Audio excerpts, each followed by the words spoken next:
الحمد لله رب العالمين والصلاة والسلام على سيد المرسلين محمد وآله وصحبه أجمعين ومن تبعهم بإحسان إلى يوم الدين أما بعد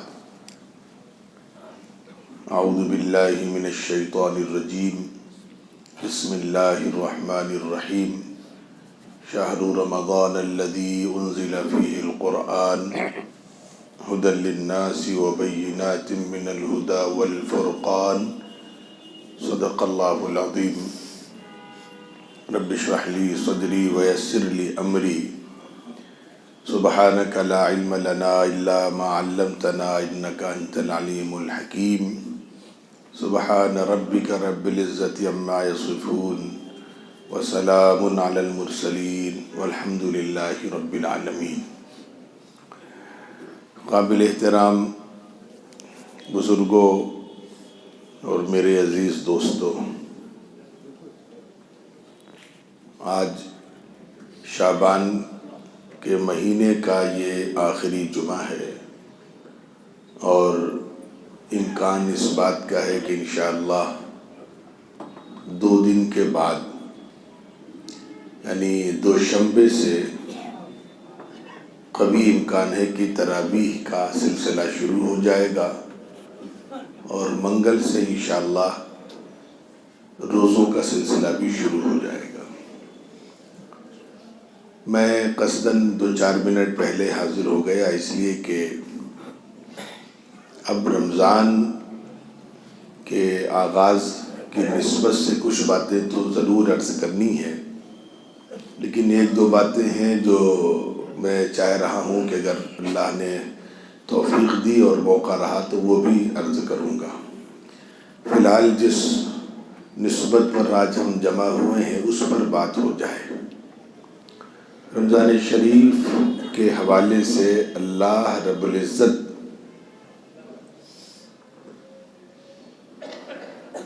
کہ بہت سارے مقاصد ہیں،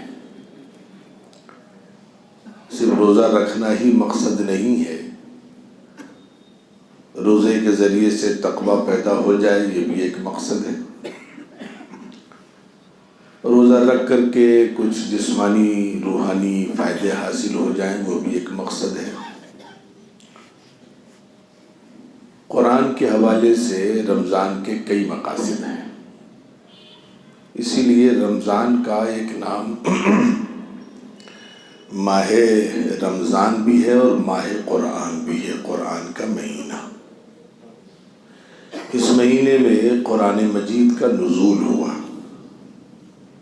قرآن کے حوالے سے موٹی موٹی باتیں نئی نسل کو پہنچانا فرض عین ہے۔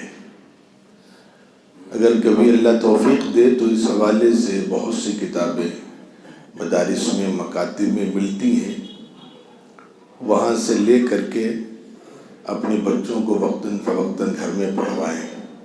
اردو میں بھی ہے، ہندی میں بھی ہے، مدرسوں میں بڑی تفصیلی کتابیں پڑھائی جاتی ہیں، لیکن عام لوگوں کے لیے اس کے خلاصے رکھے گئے ہیں کہ قرآن کا مطلب کیا ہے، لفظ قرآن کے معنی کیا ہے، اس کا نزول کیسے ہوا، یہ کیسے ہم سمجھیں کہ اللہ کا کلام ہے، وغیرہ وغیرہ۔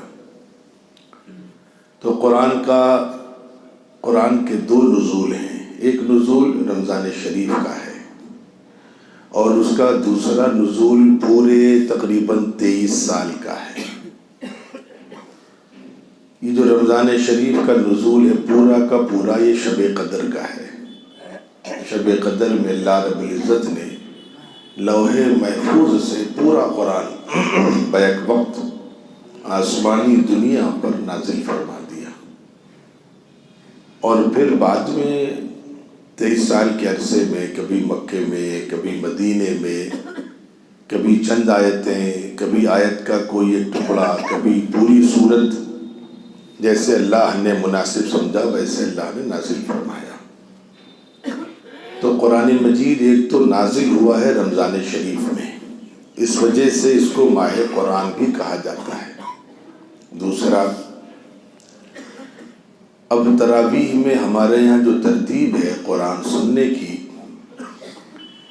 اس کے لیے افضل ترتیب یہ ہے، افضل جائز کی بات نہیں کر رہا ہوں، افضل ترتیب یہ ہے کہ کوشش کی جائے کہ اسے شب قدر میں ہی مکمل کیا جائے، اور شب قدر کی اگر 27ویں شب میں مکمل کیا جائے تو اور سبحان اللہ۔ اس کا پہلا فائدہ تو یہ ہے کہ یہ شب قدر میں نازل ہوا ہے، اور شب قدر میں ہی ہماری مسجد میں اس کی تکمیل ہو رہی ہے، ایک مناسبت ہو جاتی ہے۔ اب شب قدر کی 21 تاریخ بھی ہے، 23 بھی ہے، 25 بھی ہے، 27 بھی ہے، 29 بھی ہے۔ اب اس میں سب سے زیادہ جس رات کے سلسلے میں روایتیں وہ 27ویں شب ہے، تو اگر 27ویں شب میں قرآن مجید کا نزول ہوا اور 27ویں میں ہی ہمارے یہاں تراویح میں قرآن کا دور مکمل ہو جائے تو بڑی عافیت ہے، بڑی سہولت ہے۔ بڑی سہولت یوں بھی ہے کہ پورے قرآن مجید میں اب ہم نے اپنے بچوں کو موٹی موٹی باتیں نہیں بتلائیں، کبھی آپ گنیے گا تو رکوع 540 ہیں، پورے قرآن میں 540 رکوع ہیں۔ اگر ہر رکعت میں ایک رکوع پڑھا جائے تو ایک دن میں 20 رکوع پڑھے گا، اور 27 دن میں 540 رکوع ہو جائیں گے۔ تو بڑی آسان ترتیب بھی ہے کہ اس طریقے سے 27ویں شب میں قرآن کا ہمارے یہاں دور مکمل ہو۔ مزید یہ ہے کہ جب تک جو ماہ قرآن ہم کہہ رہے ہیں رمضان شریف ہو، اس میں میں یہ باتیں بعد میں عرض کروں گا انشاءاللہ، لیکن ابھی شروعات میں تاکہ سمجھ میں آ جائے کہ قرآن کا کیا تعلق ہے رمضان شریف سے، جب تک آپ چاہے محسوس کر لیجئے گا کہ ہم کیسے سمجھیں کہ رمضان کی برکتیں، رونقیں، بہاریں ابھی زندہ ہیں۔ اس کی بہت آسان سی ترتیب ہے۔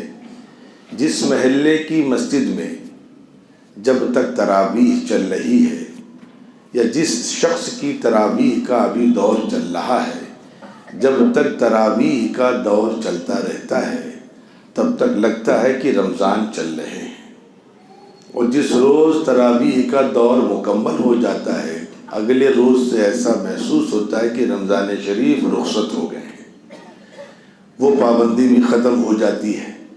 تو اگر 27ویں شب میں قرآن مجید کا دور ہم مکمل کریں گے تو اس کا ایک مزید اس کے 2 فائدے ہوں گے۔ ایک تو فائدہ یہ ہے کہ رمضان کی برکتوں کا اہتمام 27 تاریخ تک کر لے جائیں گے، اور دوسرا ہمارے یہاں اللہ تعالیٰ حفاظت فرمائے 99% لوگ شب قدر کی برکتوں سے محروم ہو جاتے ہیں۔ مسجدوں میں کوئی اہتمام نہیں ہو پاتا، چند لوگ ہیں جو مسجد چلے جاتے ہیں، چند لوگ ہیں جو گھر میں اس کا اہتمام کر لیتے ہیں۔ اگر 27ویں شب میں قرآن کا دور مکمل ہوگا اور اس میں تھوڑا سا اہتمام بھی کر لیا جائے گا تو مزید فائدہ یہ ہوگا کہ 27ویں شب کی قدر بھی ہو جائے گی، لوگ مسجدوں میں آئیں گے، تقریر ہوگی، تراویح کا دور مکمل ہو رہا ہے۔ 2 نسبتیں ملیں گی دعا کی قبولیت کی۔ پہلی نسبت یہ ملے گی کہ قرآن کی تکمیل کا موقع ہے، دوسرے شب قدر کا موقع ہے، جو دعا مانگی جائے گی انشاءاللہ دعا بھی قبول ہوگی۔ تو یہ شب قدر، رمضان کا نزول، قرآن کا نزول، یہ ساری چیزیں ہیں۔ اس کی بنیاد پر یہ کہا جاتا ہے کہ یہ ماہ قرآن بھی ہے۔ اب ہمارا کیا تعلق ہونا چاہیے؟ پہلی چیز میں عرض کر دوں، آپ حضرات نے بہرکیف کوئی نہ کوئی ذہن میں ترتیب بنا لی ہوگی، 2 دن بچے ہیں کہ تراویح کہاں پڑھنی ہے۔ میں صاف عرض کر دوں، بہرکیف 5 پارے والے جو لوگ ہیں وہ تو اپنا معاملہ اللہ کے حوالے کریں۔ اگر کہیں 5 دن میں تراویح مکمل ہو رہی ہے تو اگر میں ایک طریقہ بتا دے رہا ہوں جس سے کسی حد تک آپ سمجھ سکتے ہیں کہ واقعتاً صحیح انداز سے پڑھی گئی ہے تراویح یا خانہ پوری کی گئی ہے۔ 5 پارے، ایک پارہ اگر ایک بہت اچھا حافظ قرآن ہو، ایک ترتیب، ایک آپ کو آئیڈیا بتا رہا ہوں، بہت اچھا حافظ قرآن ہو تو وہ اور واقعتاً قرآن کے حقوق کی ادائیگی کے ساتھ پڑھے تو اس کو آدھا گھنٹہ لگتا ہے ایک پارہ پڑھنے میں۔ تو 5 پارے کا مطلب ہو گیا کہ 2.5 گھنٹے تو اس کو چاہیے صرف قرآن کے لیے۔ پھر رکعتیں ہیں، رکوع ہے، سجدہ ہے، 20 رکعتیں ہیں، اگر 1.5 منٹ اور لگا لیں تو 30 منٹ اس کے لیے چاہیے ہم کو۔ تو پتہ چلا کہ 3 گھنٹے میں اگر کہیں 5 پارے سنائے جا رہے ہیں تو ممکن ہے کہ وہاں تو ٹھیک ٹھاک پڑھا جا رہا ہو، لیکن جہاں پر 1.5 گھنٹے میں 5 پارے سنائے جا رہے ہوں، 1.25 گھنٹے میں سنائے جا رہے ہوں، 2 گھنٹے میں بھی سنائے جا رہے ہوں، تو یقین جانیے کہ وہاں پر قرآن کا حق ادا نہیں ہو سکتا۔ اور ایسے لوگوں کے لیے حدیث میں کہا گیا ہے کہ رب قارئ یقرأ القرآن، کہ بہت سے لوگ قرآن پڑھتے ہیں، والقرآن یلعنہ، اور قرآن ان پر لعنت بھیجتا ہے۔ تو یہ ہم طے کریں کہ قرآن سے برکت لینی ہے یا لعنت لینی، یہ ہمارا فیصلہ ہے۔ ہم یہ نہیں کہہ سکتے کہ حافظ جی جانے نہیں، ہر معاملے میں حافظ جی ملزم نہیں ہے۔ جہاں تک ہمارا دماغ کام کرتا ہے، جہاں تک ہماری عقل کام کرتی، وہاں تک ہم بھی ملزم ہیں۔ سارا معاملہ حافظ جی کے سر نہیں جائے گا، وہ تو گنہگار ہوں گے ہی اپنے معاملے میں، پیچھے کھڑے ہو کر سننے والے بھی گنہگار ہوں گے۔ تو اب بہتر یہ ہے کہ اللہ تعالیٰ ہم کو توفیق دے کہ ہم کسی ایسی مسجد کا انتخاب کریں کہ جہاں واقعتاً سہولت سے قرآن پڑھا جا رہا ہو، اچھے انداز سے پڑھا جائے، ہم سنیں، تاکہ رمضان شریف کی جو برکتیں ہیں وہ ہم کو حاصل ہو جائیں۔ اب رمضان کو ماہ قرآن کیوں کہا گیا، اس کی وجہ بھی سمجھ لیجئے مزید۔ اور اللہ تعالیٰ اس کے ذریعے سے چند مقاصد مزید چاہتے ہیں۔ پہلا مقصد میرے عزیزو یہ ہے کہ قرآن مجید کی حفاظت کی ذمہ داری اللہ نے لی ہے۔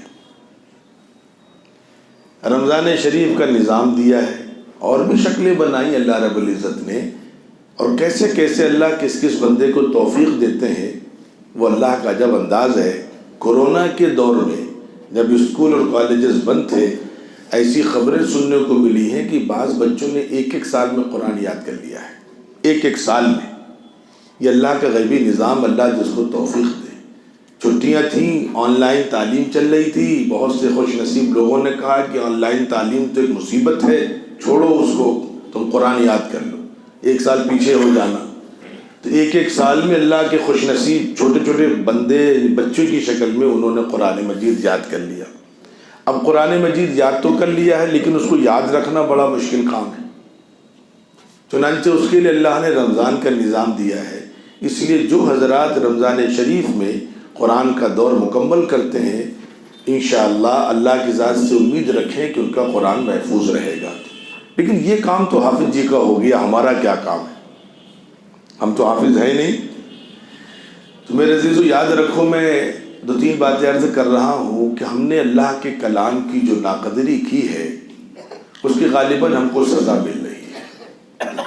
پہلی چیز، اللہ کے کلام کی ناقدری کی بات عرض کر دوں۔ میں نے شاید کبھی یہاں وہ بات رکھی ہو تو مجھے معاف کریے گا۔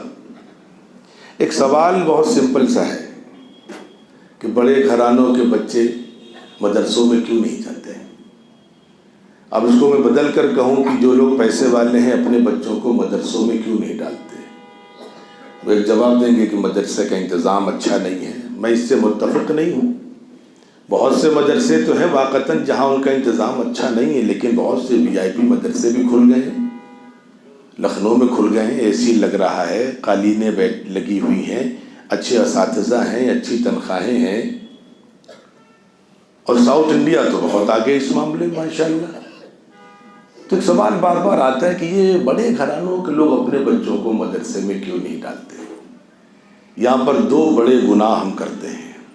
جب میں یہ مجھ پر اللہ کا بہت بڑا کرم احسان اس مالک کا کہ میرے رب نے مجھے ایک کھاتے پیتے گھرانے میں پیدا کیا۔ میرے ابا حضور نے جب مجھے ندوے میں حفظ کے لیے ڈالا تو میرا پورا خاندان مخالف ہو گیا۔ ننیحال، ددیال، ماموں وغیرہ وغیرہ سب کیا کر رہے ہو، کہاں ڈال رہے ہو؟ اب ظاہر سی بات ہے کہ جو میں نے آپ سے سوال کیا ہے اس کا جواب ان کی اس پوری تصویر میں پوشیدہ ہے۔ انہوں نے یہی کہا کہ یہ بچہ مدرسے جائے گا تو کھائے گا کیا؟ تو سب سے بڑا گناہ بحیثیت امت کے ہم نے یہ کیا ہے کہ ہم نے قرآن کی توہین کی ہے۔ اپنا بچہ نہ دے کر کے ہم نے قرآن کا مذاق اڑایا ہے۔ دوسرا، شرک بھی کیا یہاں پر ہم نے قرآن کے حوالے سے، اس لیے کہ رزاق تو اللہ کی ذات ہے، لیکن ہم کہتے نہیں CPMT میں رزق ہے، نیٹ میں رزق ہے، میڈیکل فیلڈ میں رزق ہے، کمپیوٹر فیلڈ میں رزق ہے، کالج کی تعلیم میں رزق ہے، کانوینٹ کی تعلیم میں رزق ہے، یونیورسٹیز کی ڈگری میں رزق ہے. یہی کہہ رہے ہیں بھائی. ہم یہ زبان سے نہ کہیں مطلب تو یہی نکلا کہ بچہ مدرسے جا رہا تو بھوکا مرے گا، وہ فاقے کرے گا. وہاں جائے گا تو بچہ ہمارا روزی سے لگ جائے گا. حالانکہ اللہ کہہ رہے ہیں نحن نرزقکم، کھلاتے ہمیں. ہم کہہ رہے ہیں نہیں اللہ میں آپ نہیں کھلاتے، یونیورسٹی کھلاتی ہے، کالج کھلاتا ہے. تو ایک قرآن کی توہین اور دوسرے شرک. اس کی سزا ہم کو اللہ نے دی ہے کہ آج ہماری مسجدیں بھی ہم سے چھینی جا رہی ہیں. یہ خدا کی طرف سے مار ہے ہمارے لیے. ہم نے جو قرآن کا مذاق اڑایا ہے، اللہ تعالیٰ حفاظت فرمائے. جن لوگوں نے قرآن کی قدر کی ہے اللہ نے انہیں نوازا ہے، اور جو قرآن کے ناقدرے ہیں، میں نے جمعے میں بات نہیں کی لیکن آج عرض کر دوں، جب اس علاقے کے لوگ قدرداں تھے اللہ نے ساری نعمتیں دنیاوی اور دینی یہیں رکھی تھیں. علی گڑھ مسلم یونیورسٹی یہیں، دارالعلوم دیوبند یہیں، مطلب یوپی میں، ندوہ یوپی میں، مظاہر یوپی میں، سارے بڑے ادارے اور ساری بڑی جامعات سب لکھنؤ کے طرف یوپی میں اللہ نے رکھے تھے. لیکن پھر ہم نے جب ناقدری شروع کی، آپ کو شاید معلوم ہونا چاہیے کہ دارالعلوم دیوبند کی ایک رپورٹ آئی ہے کہ افریقہ، صومالیہ، ایجپٹ، مصر، انڈونیشیا، ملیشیا، برونائی، کہاں کے بچے پڑھتے ہیں. ندوے میں بھی ماشاءاللہ دوسرے ممالک کے بہت سے بچے پڑھتے ہیں. لیکن آپ کو حیرت ہوگی کہ بہت سے لوگ لکھنؤ میں ایسے مل جائیں گے جنہوں نے ندوے کی شکل تک نہیں دیکھی آج تک. اس سے اندازہ ہے تاج محل گھوم آئے، لال قلعہ گھوم آئے، فارن گھوم آئے، لیکن ندوہ نہیں گئے. چونکہ دینی ادارہ ہے، دین کی قدر ہم کو کرنی نہیں. اب ایک بات سن لیجئے گا کہ لکھنؤ میں قرات کا ایک ادارہ تھا، یعنی جہاں پر قرآن کیسے پڑھا جاتا ہے وہ ایک اسپیشل کورس ہوتا تھا، اس کے سٹیجز تھے. ہم لوگ تو ندوے میں جب حفظ کرتے تھے تو ہمیں الگ سے 6 مہینے کا کورس کرا دیا جاتا تھا. لیکن جو اس لائن میں ماہر ہونا چاہتے ہیں ان کا کورس 1 سال کا، 2 سال کا، 3 سال کا. اور اس معاملے میں سارے ہندوستان میں اگر کسی کو منفرد حیثیت حاصل تھی لکھنؤ کو تھی. یہاں تجوید الفرقان، عرفانیہ اور فرقانیہ، یہ مدرسے ایسے تھے جہاں باہر سے لوگ آتے تھے قرآن مجید کی مشق کے لیے کیسے سیکھا جائے. آج لوگ گجرات جا رہے ہیں، لکھنؤ نہیں آ رہے ہیں. گجرات کے لوگوں نے قدر کی. وہاں بچے جو وہاں مقابلے ہوتے قرآن مجید کے، اور چھوٹے چھوٹے بچے حفظ کے مقابلے الگ، قرات کے مقابلے الگ، پھر ان کو انعامات سے نوازا جاتا ہے. 1 لاکھ روپے، 2 لاکھ روپے انعام دیا جاتا ہے، عمرہ کرایا جاتا ہے، کار دی جاتی وہاں پر. تو قرآن کی نسبت پر انہوں نے جب قدر کی تو اللہ نے دنیاوی اعتبار سے ان کو نوازا، دینی اعتبار سے بھی اللہ نے کہا اب تمہاری طرف دنیا کے لوگوں کو بھیجیں گے. تو ہم نے بڑی ناقدری کی ہے قرآن مجید کی. اب یہاں پر شاید میں نے واقعہ یہاں نہیں سنایا ہے تو معافی چاہوں گا کہ وہ ایک مداری نے ایک بڑی رسی باندھی، سڑک کے اس طرف اونچی عمارت پر، سڑک کے اس طرف، بیچ میں سڑک، نیچے سے گاڑیاں جا رہی ہیں، اور ایک بڑا سا ڈنڈا لے کر کے اس رسی پر بیلنس بناتا ہوا اس عمارت سے چلتا ہے اور اس طرح پہنچ جاتا ہے، ادھر سے پھر ادھر چلا جاتا ہے. نیچے لوگ تماشا دیکھ رہے ہیں، تالیاں بجاتے ہیں. بعد میں وہ اپنے بچے کو لیتا ہے، اپنے بچے گود کاندھوں پر بٹھاتا ہے، اور پھر وہ ایک لاٹھی لے کر کے بیلنس بنا کر کے ادھر سے ادھر آتا ہے، ادھر سے ادھر چلا جاتا ہے. لوگ اور تالیاں بجاتے ہیں. اب وہ مداری ایک سوال پوچھتا ہے کہ آپ کو میرے فن اور میرے کمال پر کوئی شک ہے؟ اس نے کہا نہیں بھائی، آپ تو واقعتاً صاحب فن ہیں، صاحب کمال ہیں، بہت اچھی پریکٹس ہے آپ کی. تو کہتا نہیں، شک ہے، ابھی تم لوگوں کو شک ہے، میرے کمال اور میرے کرتب پر تمہیں شک ہے. لوگ کہتے نہیں کوئی شک نہیں ہے. تو کہتا اچھا شک نہیں تو ایک کام کرو، جتنے لوگ نیچے کھڑے ہیں سب کے پاس بچے بھی ہیں، کوئی اپنا بچہ مجھے دینے کو تیار ہے کہ میں اس کو اپنے شانوں پر بٹھا کر ادھر سے ادھر، ادھر سے ادھر آ جاؤں؟ تو ایک شخص بھی تیار نہیں ہوا. تم اپنا بچہ بٹھاؤ، میں اپنا بچہ نہیں دوں گا. یہی معاملہ ہمارا قرآن کے ساتھ ہے. ہاں یہ اللہ کا کلام ہے، یہ جنت لے جائے گا، یہ بخشش، لیکن تم کرو، غریبوں، مزدوروں، تم کرو. ہم پیسے والے نہیں کریں گے، اپنا بچہ نہیں دیں گے، ہمیں جنت نہیں چاہیے. ہم زبان سے کہتے ہیں اور مولانا کہتے ہیں تو ہم ہاں بھی کر دیتے ہیں کہ ہاں واقعتاً اللہ کا کلام ہے یہ. بھئی جو اللہ کا کلام ہے تمہیں جنت تم کو نہیں چاہیے کیا؟ اپنا بچہ کیوں نہیں دے رہے؟ تو پتہ چلا کہ ہم نے ناقدری کی ہے. صرف زبان سے ہم نے کہا، دل میں وہ بات نہیں بیٹھی ہے.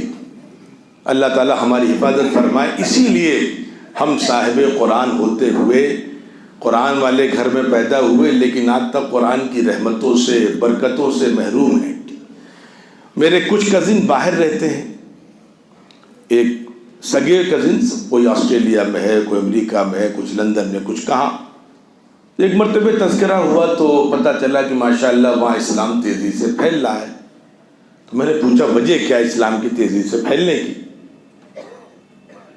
تو اس نے کہا قرآن مجید ہے، مسلمان نہیں ہے. اور ایک غیر عالم نے 2 باتیں بتلائیں، مجھے بڑی حیرت ہوئی کہ 2 باتیں غیر عالم، وہ میرے کزنس کوئی MCA ہے، کوئی کیا ہے، کوئی کیا ہے، وہ تو عالم ہے نہیں کہ ان کو اتنی گہرائی تک ان کی نظر ہو. تو میں نے قرآن سے ان کو کیا چیز مل رہی ہے؟ تو اس نے کہا ایک چیز یہ مل رہی ہے کہ جو سائنس ہے، ٹیکنالوجی ہے، جو علمی انقلاب ہے، اس نے کام کیا ہے کہ بیرکیف نئی نسل کو نئے انداز سے سوچنے کی عادت ڈال دی ہے. جو نئی جنریشن آ رہی، جو پڑھی لکھی ہے، کالجز کی، یونیورسٹیز کی، وہ سوچنے پر مجبور ہوتی ہے. اس کے ذہن میں کچھ سوالات آتے ہیں کہ دنیا اپنے آپ بنی ہے یا اس کو کسی نے بنایا ہے، یہ واقعتاً جنت ہے یا ایک مذاق ہے، جہنم ہے یا نہیں ہے. بہت سارے سوالات، بہت سارے کنفیوژنس اس کے دماغ میں آتے ہیں. وہ کسی مذہب کا ماننے والا ہو، اپنے مذہبی شخص کے پاس جاتا ہے، وہاں اس کو جواب نہیں ملتا. وہاں ڈانٹ دیا جاتا ہے، دھمکا دیا جاتا ہے، ڈرا دیا جاتا ہے، چپ کرا دیا جاتا ہے. وہ مجبوراً کبھی کبھی اللہ کی توفیق ہوتی ہے تو قرآن کی طرف چلا جاتا ہے. تو اس کے ذہن میں جتنے سوالات ہیں جو عقل نہیں حل کر سکتی، خدا کے بارے میں، خدا کے وجود کے بارے میں، خدا کی صفات کے بارے میں، ان تمام سوالات کا مدلل اور بھرپور جواب قرآن دے دیتا ہے. فوراً قرآن کو قبول کر لیتے ہیں. آپ نے 2 سال پہلے دیکھا ہوگا ساؤتھ انڈیا کی ایک موٹیویشنل اسپیکر جو زہر اگلتی تھی، مسلمانوں کے خلاف زہر اگلتی تھی، اور اس نے قرآن پڑھنا ہی شروع کیا تاکہ اس سے کچھ کمزوریاں، کچھ کمیاں، کچھ نقص نکالے جائیں اور پھر مسلمانوں کو مزید نشانہ بنایا جائے.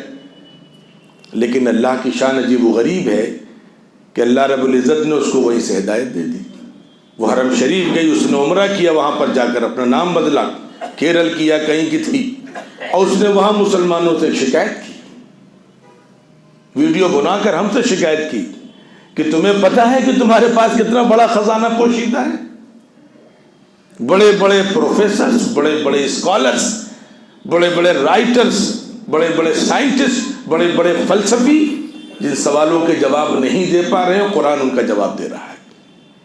تو اس نے مسلمانوں سے شکایت کی کہ تمہیں پتہ بھی ہے کہ تمہارے پاس کتنی بڑی دولت ہے، کتنا بڑا خزانہ ہے، نہ تم نے اس کو آج تک سمجھا اور نہ دنیا کو پہنچایا. خدا کے یہاں تم کیا جواب دو گے؟ اس نے قرآن کے ذریعے سے اللہ نے اس کو ہدایت دے دی. تو اس میرے کزن نے کہا کہ ایک تو مسئلہ یہ ہے، ہم جہاں کام کرتے ہیں وہاں اندازہ ہوتا ہے لوگوں میں الجھن ہے، پریشان ہیں لوگ. تو پتہ چلا کہ وہ ذہنوں میں الجھنے والے کنفیوژنس کے جواب اللہ تعالیٰ قرآن کے ذریعے سے دے دیتے ہیں. اور دوسری نعمت جو لوگوں کو مل رہی ہے، جاپان کے سلسلے میں آتا ہے کہ وہاں کی صحت بہت اچھی ہے، وہاں کی عمریں بہت اچھی ہیں، وہاں قانون ہے، وہاں انصاف ہے، وہاں امن ہے. یہی باتیں یورپ کے بارے میں بھی کہی جاتی ہیں. لیکن ایک مسئلہ یہ کہ جب سب کچھ ہے وہاں، پیسہ بھی ہے، عیش بھی ہے، آزادی بھی ہے، سب کچھ ہے وہاں، تو وہاں کے لوگ خودکشی کیوں زیادہ کرتے ہیں؟ خودکشی کرنے والوں کا گراف بہت زیادہ ہے یورپ میں. عرب ممالک میں یا مسلم ممالک میں برائے نام ہے، لیکن غیر مسلم ممالک میں خودکشی کرنے والوں کا گراف بہت زیادہ ہے.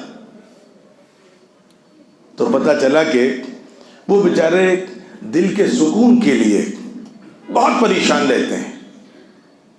رات رات بھر ناچتے ہیں، کلب جاتے ہیں، شراب پیتے ہیں، عیاشیاں کرتے ہیں، ایک دوسرے سے اپنی بیویاں شیئر کر لیتے ہیں، نئے نئے انداز سے نشے کرتے ہیں،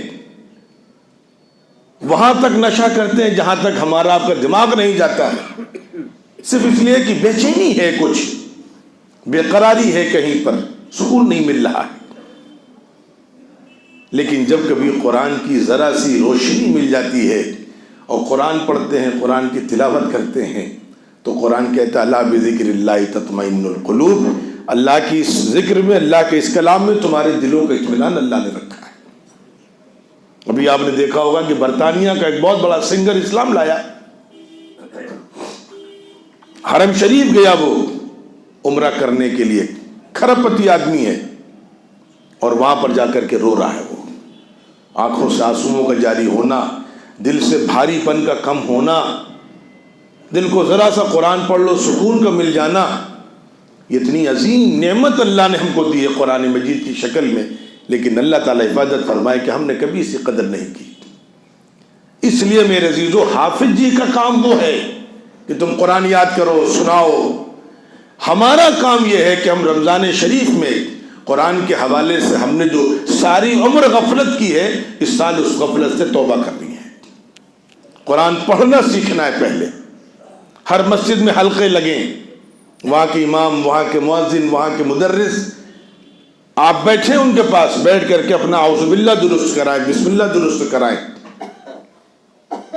اور مزید اس مرحلے کے ساتھ ساتھ کم از کم ساری زندگی میں مولانا علی میاں کہا کرتے تھے کہ قرآن کے بہت سے حقوق ہیں، ایک حق تو یہ ہے کہ تقریباً فرض کے درجے میں ہے، ہر مسلمان زندگی میں کم از کم ایک مرتبہ پورا قرآن تو ترجمے کے ساتھ پڑھ لے، اسے پتہ تو چلے کہ اس کے مالک نے کیا پیغام بھیجا ہے، کیا ہدایتیں بھیجی ہیں، کیا تعلیمات بھیجی ہیں۔ اردو نہیں آتی تو ہندی میں پڑھو، ہندی نہیں آتی تو انگریزی میں پڑھو، اور ہندی اردو انگریزی نہیں پڑھ سکتے تو سن لو کسی عالم کو بٹھا کر کے، اپنی اپنی مسجدوں میں ایسا نظام بناؤ۔ یہی رمضان کی تیاری ہے۔ ہمارے یہاں رمضان کی تیاری یہ سمجھی جاتی ہے کہ تیل کا انتظام کر لو، بیسن کا انتظام کر لو۔ میرے عزیزو، خدا کے واسطے پتہ نہیں کیوں میرا اس سال جی چاہ رہا ہے کہ ہم بالکل سادی سادی افطار کریں گے، کوئی دعوت نہیں۔ فلسطین میں ہمارے بھائی بھوکوں مر رہے ہیں بیچارے، کنکال ہو گئے ان کے جسم، کبھی آپ نے دیکھا ہے؟ فاقوں سے ان کے جسم زندہ کنکال بن گئے ہیں۔ ہم کس منہ سے افطار میں قیمتی قیمتی نعمتیں کھائیں گے؟ کیا پوچھے گا اللہ تعالیٰ ہم سے؟ جو پہنچا سکتے ہیں وہ یہ رقم ان تک پہنچوائیں، اگر کچھ راستے کھلے ہوں تو۔ ابھی تو ظالم درندوں نے راستے بھی بند رکھے ہیں۔ ان کا تصور کر لیں کہ پانی نہیں ہے، دوائیں نہیں ہیں، کتنے چھوٹے بچے بلکتے ہوئے ان کو دودھ نہیں ملا اور بیچارے یوں مر گئے، اور ہم اپنے یہاں عیاشیاں کریں، دعوتوں کا اہتمام کریں۔ تو رمضان کی تیاری یہ نہیں ہے کہ رمضان کے لیے دیکھو پیاز اکٹھا کر لو، مسالے اکٹھا کر لو، تیل اکٹھا کر لو، نہ۔ حضور پاک علیہ الصلوۃ والسلام سے اس حوالے سے کوئی قول وارد نہیں ہے۔ یہ تو ہے کہ کمر کس لو، راتوں کو کھڑے ہو، تہجد میں آؤ، اللہ سے دعائیں مانگو، مغفرت مانگو، لیکن کھانے پینے کے تکلف کے اعتبار سے ایک بھی ارشاد مروی نہیں ہے۔ افطار میں کیا کھائیں گے، بالکل سادی سادی افطار آپ نے فرمائی، اور شاید ہم اسی لیے افطار اور سحر میں اتنا زیادہ منہمک ہو جاتے ہیں کہ بہت قیمتی موقع بھی ہمارے ہاتھ سے نکل جاتا ہے۔ اور میڈیکلی جو لوگ کم کھاتے ہیں وہ یقین جانیے کہ سارے سال کے لیے تمام بیماریوں کا علاج موجود ہوتا ہے۔ میں کورونا کے پیریڈ میں اتفاق سے ہمارے یہاں کچھ بچے باہر کے رہ گئے، رمضان شریف کا موسم تھا اور لاک ڈاؤن لگا ہوا تھا، کچھ بچے منی پور کے ہمارے یہاں پڑھتے تھے، میں بڑا پریشان تھا۔ خیر منی پور کی اسٹیٹ گورنمنٹ نے ایک انتظام کیا، ٹرین نکالی اور دلی سے ہر علاقے میں جہاں جہاں ان کے بچے تھے سب کا ایک نظام بنا کر کے ان کو بلوایا۔ دوپہر میں 3 بجے مجھے آرڈر ہوا کہ آپ بچوں کو لے کر اسٹیشن پہنچیں۔ میں اسٹیشن پہنچ گیا اور آپ سوچ لی 6 سال پہلے کا رمضان، مئی جون والا رمضان تھا، کتنی سخت گرمی تھی۔ اب 3 بجے لو چل رہی تھی، میں وہاں اسٹیشن پر پلیٹ فارم پر، ٹرین آتے آتے رات کے 9 بج گئے، پھر لکھا پڑھی میں رات 10-11 وہیں پر بج گئے ہم کو۔ وہاں کچھ تھا بھی نہیں، لاک ڈاؤن تھا، ہوٹل سب چیزیں بند تھیں۔ ایک اتفاق سے کیلا مل گیا، 2 کھجوریں مل گئی، میں نے افطار کر لی، اسی سے پانی پی لیا بس۔ اور میں وہاں سے آیا ہوں رات 11 بجے بالکل چست، تراویح کھڑے ہو کر کے پڑھی میں نے۔ اور وہی میں تھا کہ ایک دن پہلے پکوڑا شکوڑا کھا کر کے پیٹ اتنا بھاری ہو جاتا تھا کہ تراویح میں کھڑے ہونے میں آلس آتی تھی۔ تو خدا کے واسطے رمضان کی تیاری یہ کہ رمضان سے ہم کیسے زیادہ فائدہ اٹھائیں، طے کریں کہ اس رمضان میں ہم قرآن کے حوالے سے جو غفلتیں ہیں وہ غفلتیں دور کریں گے، اور قرآن کے جو حقوق ہیں وہ ادا کرنے کی کوشش کریں گے۔ سادی افطار کریں گے، سادی سحر کریں گے، اور فلسطین کے غریبوں کے لیے، مظلومین کے لیے دعائیں کریں گے۔ تب ہو سکتا ہو کہ قرآن کے طفیل رمضان کی برکتیں ہمیں عطا ہوں۔ اللہ تعالیٰ کہنے سننے